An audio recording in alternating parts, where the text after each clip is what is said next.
Hello, I'm Pat and this is Ecology Matters. No Jeanette today, she's on another job. I'm here on my own to tell you about an interesting piece of work that I'm going to be doing very shortly, and I thought it might just be something that are worth adding in to our existing video collection. So here we go.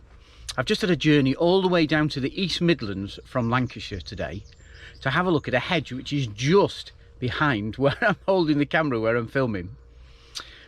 Slight problem, the client needs to cut an enormous hole through the hedge.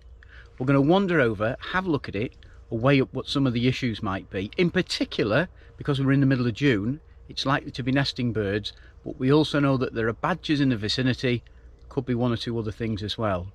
So keep watching and we'll see what happens as we go and check out the proposed development site.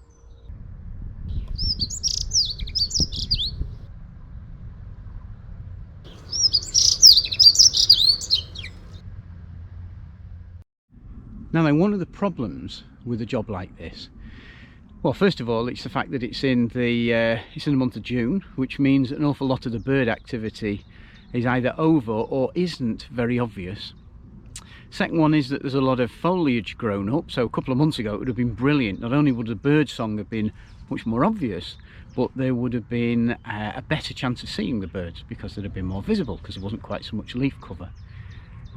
The advantage of doing it at this time of year is that other things become more obvious. So there are certain flowers here, for example. You might be able to see just behind me here, there's some really lovely meadow cranesbill. I'll put some photographs in of these flowers so you can see some of them, and a range of different grass species.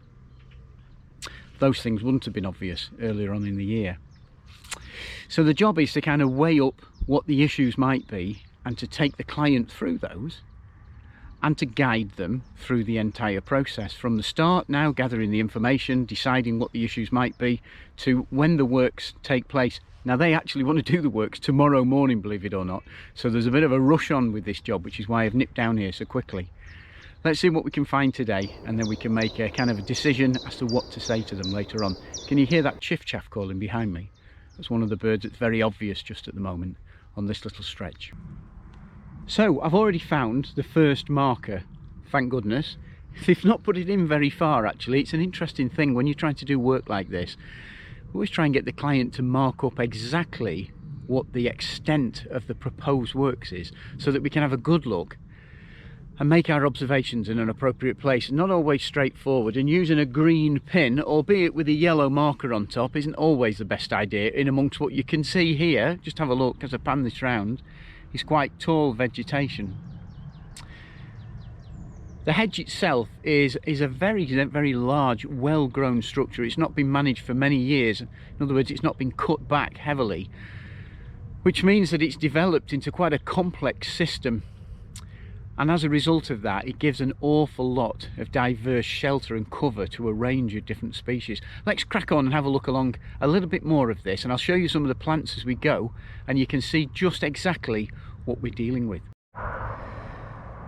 So you've got an idea here by looking at this of just what we're dealing with. It's actually an old road. Can you see that there? Just in the middle of the frame at the moment. That's been dug up. So a new road has been built, and where the old road goes, they want to bring in some development to cross that track. The trouble is they have to go through this hedge and another hedge to get there, and as you can see, it's quite a well-grown structure with an awfully lot of diverse foliage. So we've got blackthorn here, we've got some elm, there is black bryony, ash trees overtopping the other plants, and down in front quite a diverse sort of hedge bank as well, or hedge flora bottom. So we've located successfully the second pin. In fact, there are 4 altogether, 2 on this side and 2 on the other side of the old road, because there are 2 sets of hedgerows. Flowers look interesting, some other insects and things like that about too. Still got a chiff-chaff calling in the background. The next question is where to stand to do the observations from, so that we don't disturb the birds, but we give ourselves the best chance of hearing and seeing them clearly, to make a judgment about whether there are going to be any nesting bird issues before we decide what to do next. So I'm currently sat in the wheat field. You can see it all behind me here, keeping as low as I can within reason, trying to see if there's anything hanging about in the hedge and in the field itself, where, as I said before, they're coming into tomorrow if everything goes to plan for the client. Very little happening at the moment. Earlier on in the year, this hedge was great. It had willow warbler, chiffchaff. We'd recorded lesser whitethroat and whitethroat here as well, which is quite interesting. Hey, that's the end of the survey, sadly, for today. Just having a quick look at these gorgeous elderflowers before I go on this bush.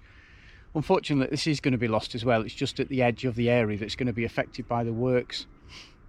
Just in case you're wondering, most exciting thing seen on the survey today, a red kite getting mobbed by a carrion crow. Also heard a yellowhammer singing in the distance, and saw a female yellowhammer perched in a bush within the hedgerow about 100 metres or so away. Anyway, that's it from me. It's Ecology Matters. I'm Pat. Me and Jeanette will be with you next time, hopefully. See you again, folks. Cheers now.